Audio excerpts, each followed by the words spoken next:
Dessert story. This story happened 3 years ago. I had just returned from a vacation outside my town, and my bus dropped me off at the train station around 1:30 in the morning. I reached the main road and started looking for a taxi to get home, but there was neither a taxi nor anyone in sight. I stood there for 5 to 8 minutes, scanning both sides of the road, trying to find a taxi without success. Suddenly, to my left, I saw a girl in a white sari, a traditional outfit for women in my country. She wasn't there a moment before, standing about 10 meters under a streetlight.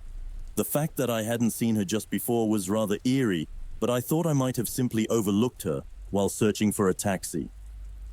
However, my heart immediately started beating fast when I looked to the other side to search for a taxi again, and upon turning back, she spoke to me, just a few steps away now.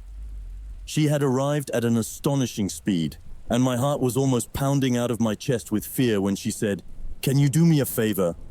I was trembling at that moment. I took 2 steps back. It was almost 2 a.m., and this girl in a white sari had appeared as if by magic. She mentioned that she needed to get home, it was quite late, and she would appreciate someone to accompany her, asking if I could do her this favor. It wasn't far from here.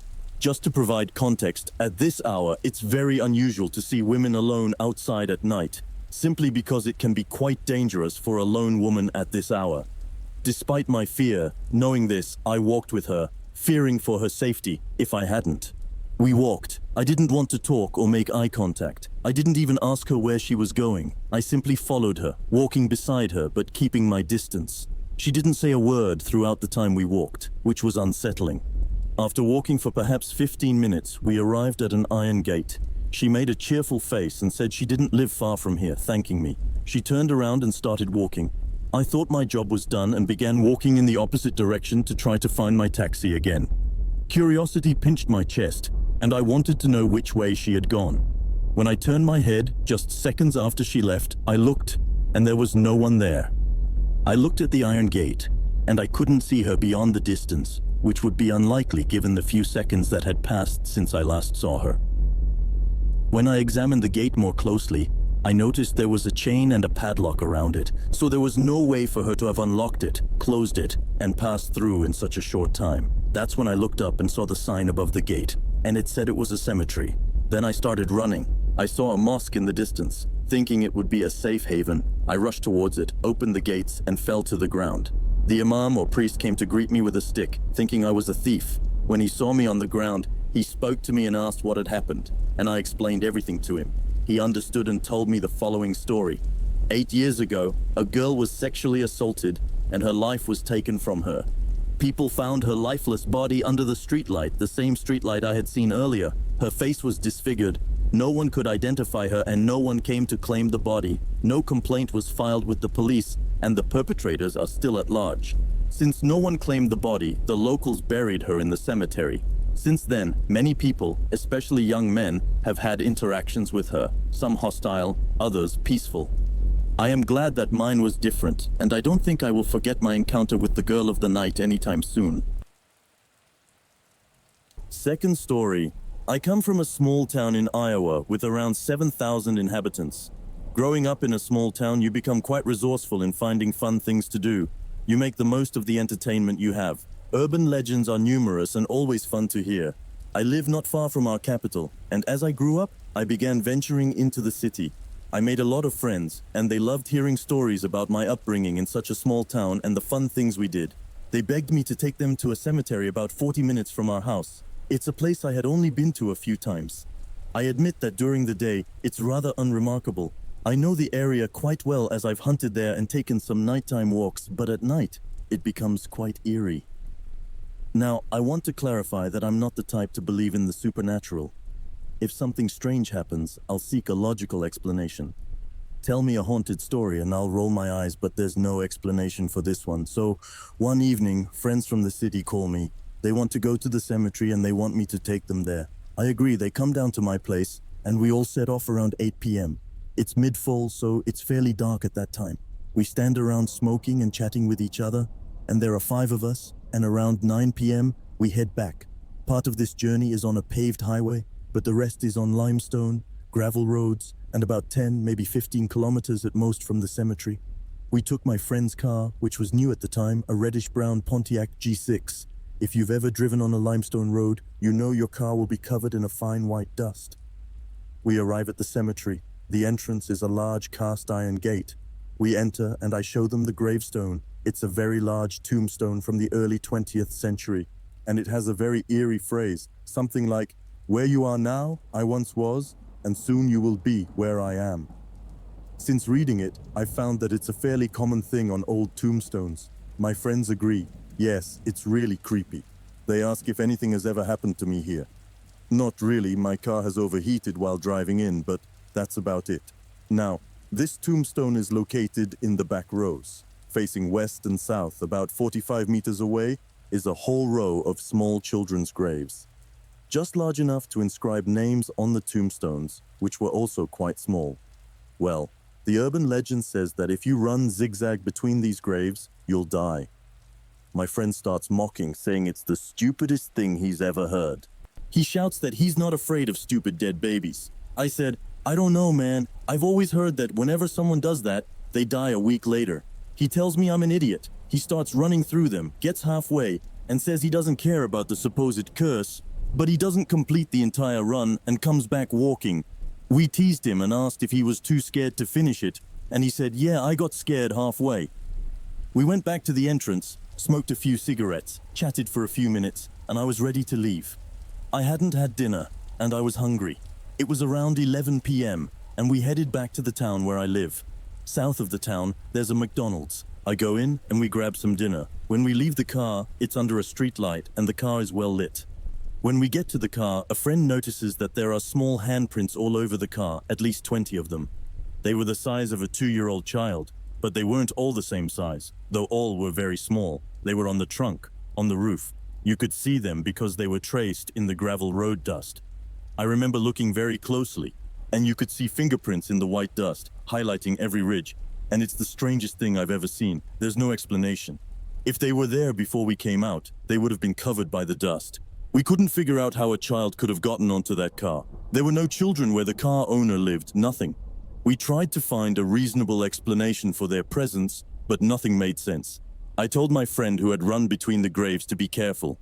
To this day, if it's brought up with him, he won't say a word, and will leave the room or get angry at you for mentioning it. And we're approaching 20 years since this happened. My sister and I had an experience that we will never forget. When I was about 7 years old and she was 9, our family moved into a house that was next to a huge cemetery. I'm talking about thousands and thousands of bodies buried here, along with a mausoleum that probably housed around 100. You couldn't see our house from the road because it was hidden by trees, but our driveway was long, and as you drove up our driveway, you literally read tombstones. It was convenient for my family at the time because my father worked in that cemetery as a gravedigger. As young children, my sister and I were not afraid of this house or the cemetery. We had never really been exposed to the idea of paranormal things. In fact, we spent a lot of time wandering around the cemetery and near the fountain that was there. We also visited our father while he worked, but my parents were a bit uneasy about the house as soon as we started living there. I remember them mentioning that there were holes in the corners of the room as if the previous owner had cameras in the house. But as kids, we didn't really understand why that would be strange. My maternal grandmother lived with us at the time. We called her Nanny. She had suffered strokes in the past and was quite frail. She couldn't walk very well and needed assistance with certain things. She was simply very frail, but at that time her mind was still sharp. My nanny's room and my sister's room were connected by a bathroom, with each room having a door leading to the bathroom. One day, my parents went grocery shopping and left us with Nanny to watch over us. It probably wouldn't have been a good idea to do so, but my sister and I were quite well behaved. We wouldn't do anything wrong or cause her any trouble. My sister and I were sitting in the middle of my sister's room playing on the floor when suddenly the bathroom door, which was closed, started shaking violently, as if someone was grabbing the door handle and shaking it as hard as they could. We immediately got up and went to get Nanny. She was sitting in the room watching television, and we stayed in her room until my parents came back. I'm sure it wasn't her because she would have said so. Even at that moment, there was no way for her to shake the door like that. My sister experienced other things in that house, like silhouettes watching her through the gap in her bedroom door. We also saw a little girl with black hair, Mostly not inside our house, but around it. It was the only paranormal thing I have ever experienced, but to me, it's significant, especially because I wasn't the only one to notice it, and my nanny was there to confirm that it wasn't her. Before I start my experience, I want to explain something first. Unfortunately, my father's father passed away when my father was only 13 years old, and growing up, I knew nothing about who he was. I knew he was in the Royal Navy, and apart from that, he was a mystery to me. At that time, I never wanted to ask my father, uncles, or grandmother about him because my grandmother never loved again after his tragic death. I remember when I was a child, around 4 or 5 years old, my grandmother had a photo on her bedside table with herself and some people in a bar somewhere. There were 2 men in the photo, and I never really knew which one was my grandfather. Now let's get to the main story. This happened in 2012, and I was about 18 years old at the time. My 13-year-old brother Don and I went to our local cemetery. It may sound morbid, but we had good intentions because our older brother Louis and our great-uncle Tom were buried there, and we used to pay tribute to them by cleaning their graves and removing the weeds covering them. Shortly after finishing, Don needed to use the restroom, and the cemetery happened to have toilets on the opposite side. As we approached, I had this strange feeling of being watched, and when Don tried to open the restroom door, to our surprise it was locked. That rarely happened. It was bad. He was desperate, and our house was 20 minutes away, so I told him to pee behind the toilets, and no one would see him. Then, out of the corner of my eye, about 10 meters away, I saw this guy staring at me. I turned to face him, and it was almost like a staring contest. He reminded me a bit of my father's brother, Uncle Andy, but I knew it wasn't him because he lived 2 towns away. He would have come over and asked me what I was doing in the cemetery, and the guy wasn't wearing glasses, whereas my uncle wears them, or he can't see. Then out of the corner of my eye, about 10 meters away, I saw this guy staring at me. I turned to face him, and it was almost like a staring contest. He reminded me a bit of my father's brother, Uncle Andy, but I knew it wasn't him because he lived 2 towns away. He would have come over and asked me what I was doing in the cemetery, and the guy wasn't wearing glasses, whereas my uncle wears them, or he can't see. So I turned to Don and asked what was taking so long, and when I turned back, the guy in question had disappeared. A few weeks later, my brother and I asked my grandmother for information about our mysterious grandfather, so I reminded her that if she didn't want to talk about it, we would drop it. As I mentioned before, I didn't want to upset her, so my brother went to talk to her, and I heard him call me, so I went to his room, and when I entered, she was smiling and happy to show pictures of herself, my father, and my uncles, and one of them caught my attention. It was my grandfather. He looked exactly like the man staring at me in the cemetery. Could it have been him?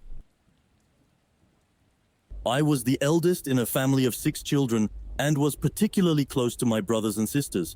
Our house was located in a peaceful residential neighborhood where everyone knew each other. Most houses were occupied by families with children around our age, so we had many friends in the neighborhood. However, there was a house in our neighborhood that had a reputation for being haunted. It was a large wooden house with an overgrown lawn, situated at the end of the street. Among the children, rumors circulated that the house was haunted by a woman who had been killed by her husband decades ago. No one had lived in that house for many years, and it looked eerie with its broken windows and shutters creaking in the wind. We had never ventured near that house, preferring to avoid that scary place. One day, when I was about 10 years old, my brothers and I were playing outside with our neighborhood friends. We were playing hide and seek, and I was the one seeking. I started searching around our street and eventually ended up in front of the haunted house.